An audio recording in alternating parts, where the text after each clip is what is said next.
Hi everyone, my name is Jesús Gringo, aka Mexican Jesus, and this video is titled, Judge Not Lest Ye Be Judged, Why It's Impossible to be Republican and Christian.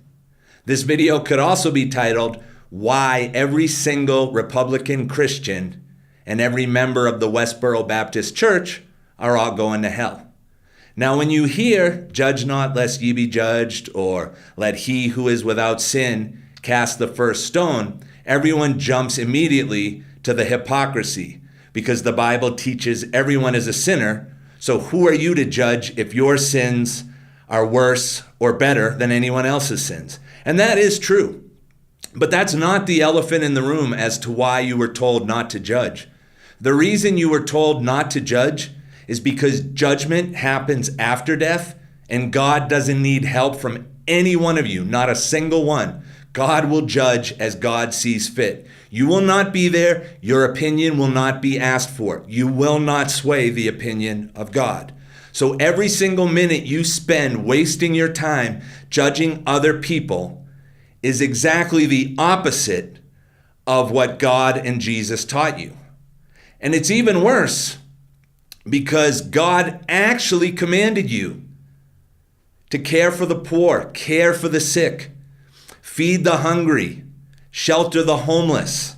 The reason God said that was because God knew when they chose free will over paradise in the Garden of Eden, that the most base instincts of man would be unleashed and there would be all sorts of suffering. But because God granted free will, God couldn't do anything about it. So he knew all that suffering was coming because he allowed mankind to have free will. That is why he commanded you to help the less fortunate, because he can't.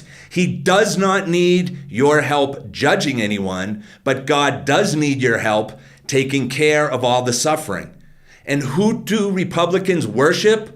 People like Paul Ryan and everyone else in the party. Ayn Rand, a woman who said she wanted to destroy Christianity. That is Paul Ryan's true idol. I will put a link in the video description to another video where she says that.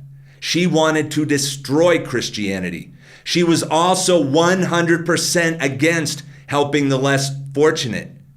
Ayn Rand teaches that the poor must suffer or they will never ever stop being poor. The exact opposite of God's teaching. That is why you're all going to hell. You all sit back and cheer when Republicans cut food stamps, meaning children will go hungry.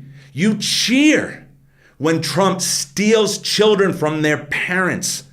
State-sanctioned kidnapping that fits the definition, one part of it, of genocide. You cheer for that. You couldn't be less family values if you tried.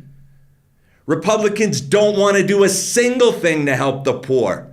You've never noticed that whenever it comes to helping the poor, as you were commanded, they say government has no business doing any of that. The only time they want to use government is when they want to hate gay people, when they want to hate the transgendered, when they want to force rape victims to have their rapist baby against their will, which is completely contradictory to the Bible. Abortion is talked about once in the Bible in Numbers, and it says if you think your wife is unfaithful, you should give her this tea so she miscarries, an abortion. The Bible is pro-abortion. Yet these clowns sit in judgment of rape victims, saying how dare they abort a child when they have no idea if God put that woman on this earth and allowed her to be raped to see how they would treat her. There's another part of the Bible that says, whatever you do to the least of my people, that you do unto me. That's why Jesus hung around with prostitutes, because he treated everyone the same. He did not judge them. The only people Jesus ever got mad at in the temple were the money changers. He threw them out. Those are the Trumps of the world, the Mitt Romneys that come in and raid pensions. You've been swindled by false prophets and told to worship the god of mammon, money, instead of helping people. And your cold, dead hearts, every one of you in the party and every one of you in the Westboro Baptist Church, take such pride in the suffering of gay people or women who've been raped. You fucking say the most evil things at them, thinking you're doing God's work when you're doing the exact opposite. God has no use for any of you, and God will send every single one of you to hell. You have the word of Jesús Gringo that that's what's going to happen to you. Mexican Jesus is telling you, you have been swindled. The wolf in sheep's clothing, the false prophet, they both have convinced you, instead of doing what God commanded, that you should do exactly what God did not command. Anyway, that's the video. I hope you liked it. If you did, please subscribe to my channel, and thanks for watching.